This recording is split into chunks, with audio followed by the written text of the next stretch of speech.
Dolce duket se ka luajtur shumë mirë pjesën e misionit dhe pse u vures ajo ishte goxha e ngarkuar edhe prej gjendjes shëndetësore të mbesës së saj. Por ajo çfarë na la përshtypje, po dhe banorëve, ishte reagimi i Edit. E prisnit Edin kaq të ndjerë? Unë e kam ndjekur me vëmendje gjithë këtë pjesë, mbasdite. Madje në klip nuk ishte, po Edi u bë dhe supersticios, tha diçka që unë e në parë, tha Bigun e kaluar, kam dalë ditën e 11 dhe Dolce tha fix po del ditën e 11. Që ishte po fakt është po. Po, është fakt, në Po, fakt. është dita e 11. Shiko, që ai ka një pëlqim shumë të madh për Dolcen, kjo është e dukshme sepse ai ka ndryshuar sjellje.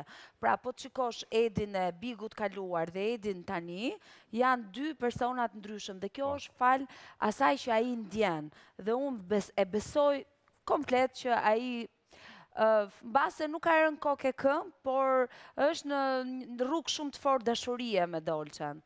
Më pëlqeu shumë që u prek burrat e vërtet qajnë, po. Na befasoj.